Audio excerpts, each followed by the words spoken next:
ఇక ఆంధ్రప్రదేశ్లో ముఖ్యమంత్రి చంద్రాల సార్ ఇలాకాల ఒక పెద్ద దారుణ సంఘటన చోటు చేసుకున్నది. కుప్పం మండలం నారాయణపురం గ్రామంలో అయినటువంటి ఘటన ప్రస్తుతం ఏపీలో రాజకీయంగా పెద్ద దుమారాన్ని రేపుతున్నది. నారాయణపురంకు చెందిన తిమ్మరామప్ప అనే వ్యక్తి అదే గ్రామానికి చెందిన మునికన్నప్ప దగ్గర 80,000 రూపాయలను అప్పుగా తీసుకున్నాడు. ఇక ఆ తర్వాత తీసుకున్న పైసలను తీసకపోతోని గ్రామంలో అప్పులు బాగానే వెరుగుడుతోని ఊరిడిచి పారిపోయిందట.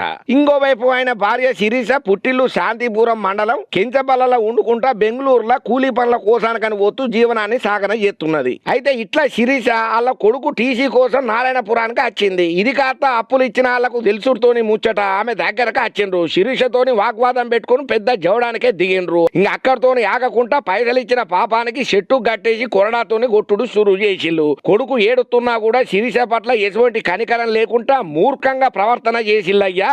అప్పులు ఇచ్చినోళ్ళు బూతులు కూడా తిట్టుకుంటా నీచంగా ప్రవర్తన చేసి ఒక మహిళ అనేది కనీస గౌరవం లేకుండా ప్రవర్తన చేసిల్లు. ఈ ఘటన మీద వీడియో తీసి సోషల్ మీడియాలో పోస్టు చేసుడుతో దీని మీద పెద్ద ఎత్తున దుమారం రేగింది. దీని మీద సోషల్ మీడియాలో వైసీపీ పార్టీ వాళ్ళ రెగ్యులర్ ప్యాటర్న్లనే ఇక సర్కారు పాలనల మీద మహిళల మీద ఆగని ఘోరాలనుకుంటా ఇంట్రెస్టింగ్ కామెంట్లు కౌంటర్లు పెట్టుకుంటా పోస్టులు పెట్టే పనులను ముందరేసుకున్నారు. ఇక ఈ ముచ్చట ఆ నోట బాకి శివరాఖరికి చంద్రాల సార్ నోటీస్ కి అయితే వచ్చింది. ఇక మరి చంద్రాల సార్ నోటీస్ కొత్తే ఊకుంటా అట్లా అప్పు తీర్చలేదని మహిళను అంత దారుణంగా హింస పెట్టిన వాళ్ళను ఉపేక్షించేదే లేదు. ఎంత టోళ్ళైనా సరే ఎవరైనా సరే కఠిన చర్యలు తీసుకుంటారని చెప్పి అక్కడ ఉన్నటువంటి అధికారులకు జప్పున ఆర్డర్ వేసిండు చంద్రాల సారు. ఇక చంద్రాల సార్ ఇట్లా రియాక్ట్ అవ్వడు చూసి ప్రతి ఒక్కరైతే మస్తు తారీఫ్ చేస్తున్నారు. ఇది కదా నాయకుడికి ఉండాల్సిన లక్షణం, ఈయన కదా నాయకుడి పనితనం, తన మన పరానే భేదం లేకుండా చంద్రాల సారు ఇట్లా మహిళకు అన్యాయం జరిగిందనగానే ఎంబటే అధికారులకు ఆర్డర్ వేసిందంటే జై హో చంద్రాల సార్, జై జై హో చంద్రాల సార్ అని చెప్పి మస్తు కితాబులు ఇస్తున్నారు. ఈ ముచ్చటరికైనా ప్రతి ఒక్కరు.